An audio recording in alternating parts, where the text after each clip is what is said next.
Step out of the light, my friends, and welcome to this explainer. Though, to be honest, tonight I'm stripping away the usual studio setup completely. Tonight I'm speaking to you not just as your host, but as Das Wanderer. We're stepping out of the bright, sterile halls of logic, and we are descending right into a shifting marketplace of shadows. We're going to delve into a grimdark Gothic fable, the tale of the merchant, the thief, and the grand transformation of reality itself. So settle in, lower the lights, and let the aesthetic of this graphic novel just wash over you. The tragedy of forced order is about to begin. You, my silent watchers in the dark, welcome to the empty amphitheater. I am speaking directly to you, the invisible audience hiding right there in the wings of this grand stage. For so long, we've all been trapped in this tragic illusion, the belief that the world is this rigid, unforgiving place of strict rules and calculated debts. The marketplace we're about to enter is literally suffocating under the weight of this forced order. But as you'll see, that illusion, it's incredibly fragile. I want you to listen closely. Can you hear it? Just at the edges of the room, it's the brittle sound of crumbling paper walls. Our fable begins with a wealthy merchant. He stands before the marketplace crowd, chin held incredibly high, projecting a mask of total, terrifying authority. He points to his vault, this imposing, iron-bound structure that he loudly boasts is a monument to absolute certainty and immutable stone. He desperately wants the world to believe he is completely untouchable. But look closer. Look past the facade. You can see his trembling hands. The merchant is absolutely terrified of the unknown. And into this tense, fearful marketplace steps our first disruptor. We call him the Wit. Now, the Wit doesn't attack the merchant with swords or armies, no way. Instead, the Wit acts as a distorting mirror. When the merchant looks at the Wit, he doesn't see his immutable stone, he sees his own vanity, his own trembling hands, reflected back at him in just grotesque clarity. And with a single sharp burst of cynical laughter, the Wit shatters the merchant's mask of total authority entirely. It's absolutely crucial to witness this profound contrast. The Wit walks right up to that terrifying, iron-bound vault of the merchant and simply taps it. And in that resonant thud, the truth is laid bare for the whole marketplace. The stone is merely papier-mâché. It's a stage prop. The merchant's rigid ego, his absolute certainty, it instantly collapses into a heap of delightful absurdity. His grand fortress of wealth is nothing but a fragile farce. Breathe in deeply. Seriously, take a breath. Smell the air of our amphitheater shifting. It's the acrid, visceral scent of melting ledgers.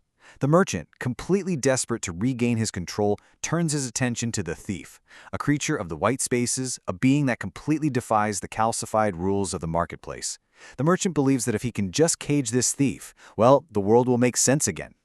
So the merchant attempts to trap the thief by following an exact, cold methodology. First, he tries to weave a tapestry of order. Then, he maps out these precise equations of debt. And finally, he attempts to seal the dungeon of law.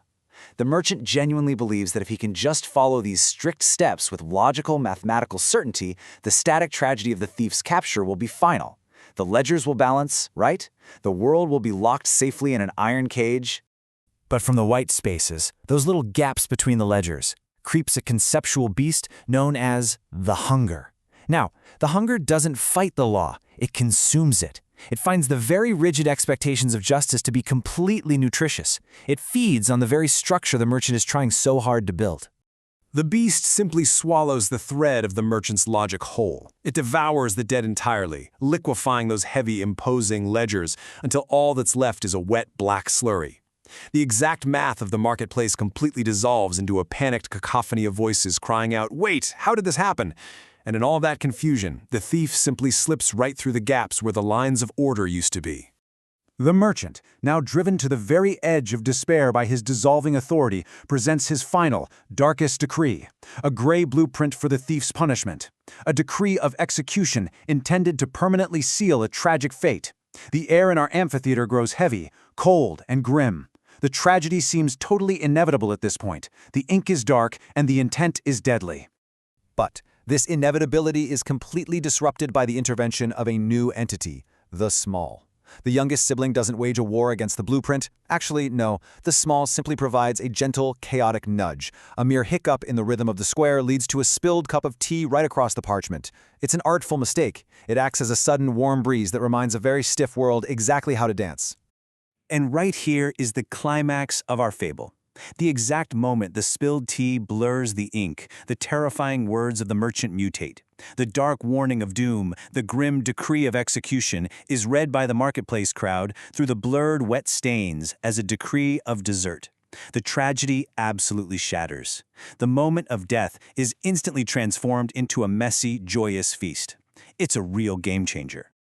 A profound shift in atmosphere completely overtakes us. As Dasvandra, I look around our amphitheater. The gray blueprints are gone. In their place, there are swirling pomegranates. The ledgers are still melting, the tea is still spilling everywhere, and the ink is always wet. The static, cold tragedy of forced order is completely dead. At this exact moment, the walls of my own infinite dungeon finally rupture. The illusion breaks completely.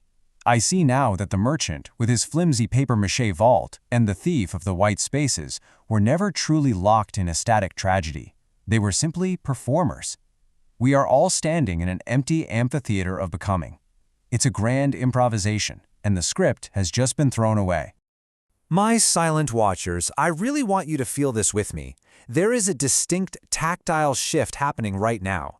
I can feel the physical sensation of the weapon in my own hand softening. The weight of the grip is actually changing. The heavy, cold iron of my skepticism, the rigid belief in a punishing world, is fundamentally changing its form. I can literally feel the weight of it lifting from my fingers. So, the crucial point here is this personal transformation.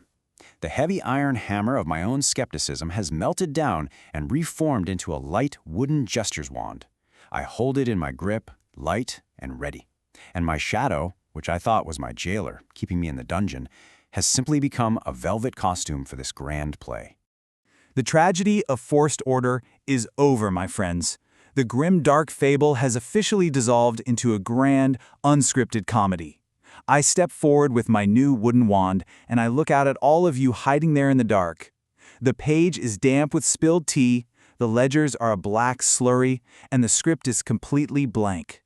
I invite you to join this grand improvisation with me, because now that the rigid rules are gone, what will be the next line of your existence?